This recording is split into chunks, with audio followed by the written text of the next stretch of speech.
And now, it's time for another Dice Tower review with Tom Vasel. You know what's better than having one person ask you continual questions?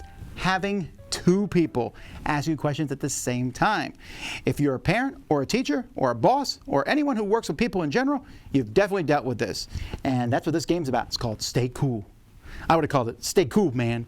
But this is from a new line of games from Scorpion Mask and Yellow. These are party games. And this one here has you answering really, really easy trivia questions. Problem is, two different people are asking you questions at the same time, and you want to answer both of them. Here's how it plays.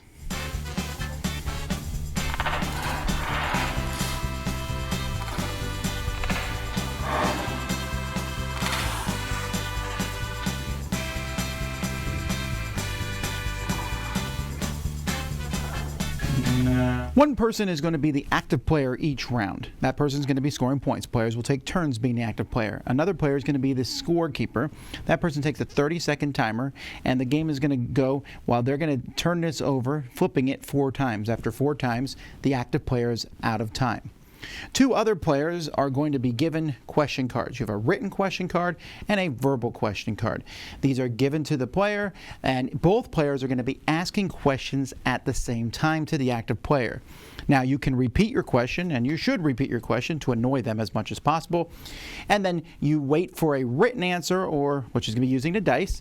So the written answer, whatever they ask. So let's say, for example, the first one is, what is the past tense of have? Okay, had.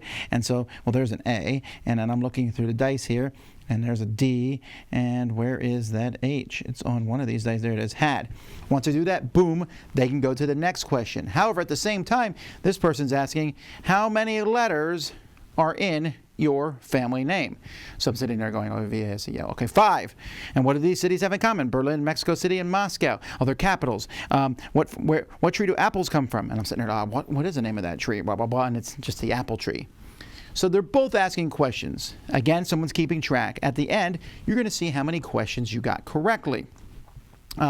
You will then, let's say I got 4 of the written ones and all the way up to here on the verbal. I just multiply those 2 numbers together. 4 times 3, that's my points. The highest you can see would be 25 points. 5 times 5, 25 points.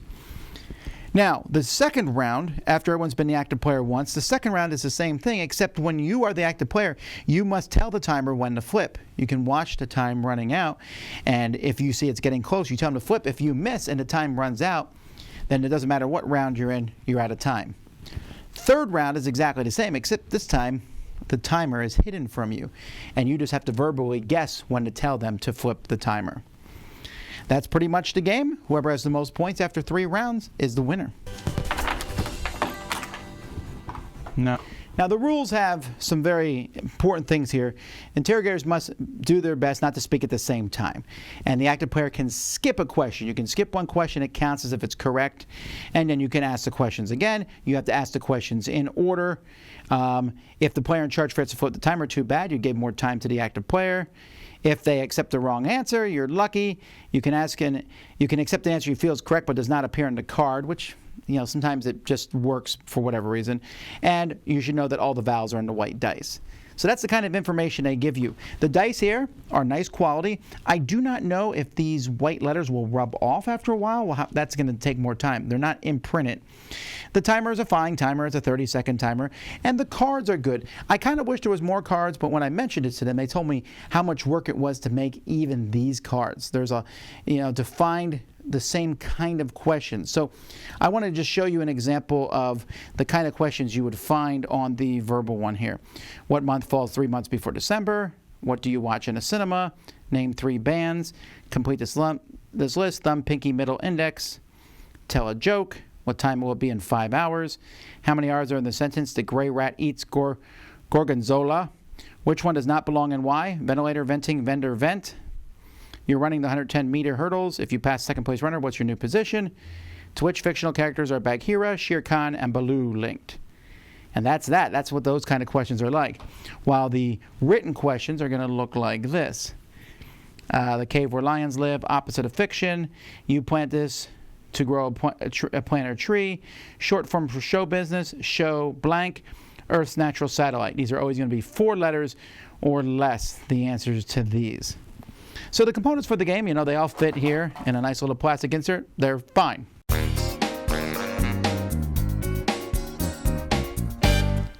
I don't know that I found this game as frustrating as some people. I think people's frustration levels are different. I would just tune out one person and listen to the other. Now, you can work really hard at being annoying. How many letters are in your last name? How many letters are in your last name? How many letters are in your last name? That can get annoying, right? But I would just tune that person out and go with the other person and then switch back and forth. But you have to mentally do that. For some people, this game is incredibly frustrating in a sense. It really is overwhelming. Other people, it doesn't bother them as much at all. But everyone gets a laugh out of watching the person do it. That's where the fun of the game is. Not playing it, but watching or just asking the questions. Bueller, that consistent over and over and over thing. The dice too, right? Sometimes I would run into the thing where the word is pool, and I would spell P-O-O, and where is the L? Where is the L? Where is the L? Turns out there's another P, and the L is on the die that I already put in the word. And I turn it around. So there's a little bit of that. At the end of the day, I don't think the scoring matters too much. Probably some people are going to be better at the game than others. It's just a fun experience to have. It's fun for everybody. I will also point out that I really thought that idea of flipping the timer when you can't see it. Now, I said that the main thing of this did not bother me. That 2 people asking me questions at the same time. But wondering when to flip your timer, that was crazy stressful because you're sitting there going, yeah, 10 seconds that's gone by. Okay, I'm answering. And I'm at 20 seconds maybe. I guess. Maybe. You know what? Just flip it. But wait, if I flip it too early, then I have even less time when it runs out the other way. It's a really cool concept. And it's my favorite round of the game. And it's also the shortest round of the game because very rarely will a person make it through all 4 flips of the timer unless they are really calling it early. And then even then, they're going to run out of time just because they don't have as much time as everybody else does. So it's a lot of fun. It's an experience game. No one cares about winning, I think. You do try to score, and it feels good if you get all the way through a card. And you can get all the way through both cards. I've seen people do it. I think I've done it once, maybe twice. But at the end of the day, it's a funny game. It's a game that everyone can get around. It definitely feels unique. It certainly is a party game that I would be very cautious about saying is for everyone, because it's not. There are some people who will hate the concept of this game. And some mothers are going to be able to just rule at the game because they do this all the time. But I thought it was a pretty neat game. Stay cool, the multitasking game. Dice Tower Judgment, what'd you say? Oh, approved.